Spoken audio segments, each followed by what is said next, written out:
गिलगित बल्तिस्तान इस वक्त most favourite destination से नो गो एरिया और खंडरात की शक्ल इख्तियार कर चुका है।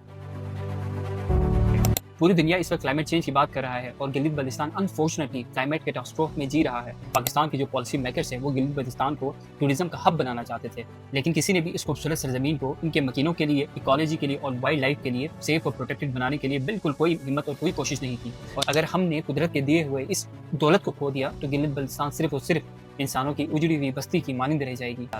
तारीखी हवालों से मालूम होता है कि आज के जो गिलगित है, गिलगित रीजन है, इसको सारे गन के नाम से पुकारा जाता था, जिसका मतलब है तालाब का रास्ता। इससे ये अंदाजा होता है कि आज जो गिलगित डिवीजन है वो कई सौ साल पहले तालाब या झील हुआ करता था। और गिलगित बल्तिस्तान के तारीखी जो किले हैं, आबादकारियाँ हैं और इवन जो कब्रिस्तान है वो भी ऐसी सेफ, ऊंची और सैलाब के रस्तों से दूर मकामात में बने हुए हैं। और ये कदीम हिकमत ये बताती है कि वो पानी के रास्ते को रिस्पेक्ट देते थे और उससे दूर रहते थे। अपनी दरिया, अपने पहाड़, अपनी खूबसूरत वाइल्ड लाइफ को मुकद्दस मानते थे।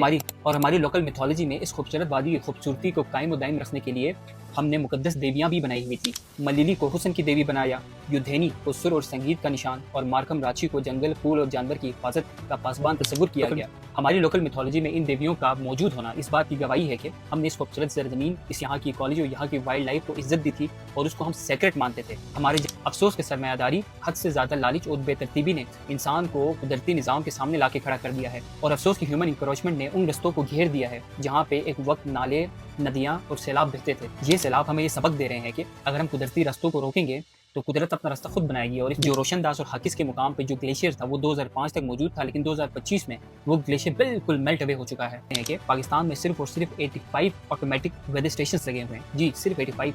और यहाँ पे आपको हर दूसरा शख्स गला फाड़ कर ये बताता फिरेगा कि पाकिस्तान जो है वो 5th मोस्ट वल्नरेबल कंट्री है टू क्लाइमेट चेंज, बट हमारी प्रिपरेशंस बिल्कुल सिफर। हम इन सब तबाहकारियों को कुदरती आफात का नाम देकर इंसान की कैपिटलिस्ट और प्रॉफिटेरिंग अर्जिस की वजह से कुदरती निज़ाम में इम्बैलेंसेस को छुपा नहीं सकते। हम जब 22 जुलाई 2025 को दनियोर नाला में आला दर्जे का फ्लड आता है, जिसके नतीजे में तमाम तर वाटर सप्लाई लाइन्स और वाटर चैनल्स मलिया मेट हो जाते हैं।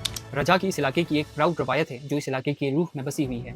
अनफॉर्चुनेटली एक लैंड स्लाइड होती है और जिसके नतीजे में 7 वॉलंटियर्स शहीद हो जाते हैं। ये जो वॉलंटियर्स है वो शहीद होने की नीयत से या फिर मरने की नीयत से बिल्कुल भी प्रजागी का हिस्सा नहीं बने थे। हमें किसी को तो इनकी अमवात का जिम्मेदार ठहराना होगा। हमें ये समझना होगा कि गिलगित बल्तिस्तान सिर्फ इंसानों का नहीं है, बल्कि उन चरिंद परिंद और जानवरों का भी है जो सदियों से यहाँ पे बस रहे हैं और आबाद हैं।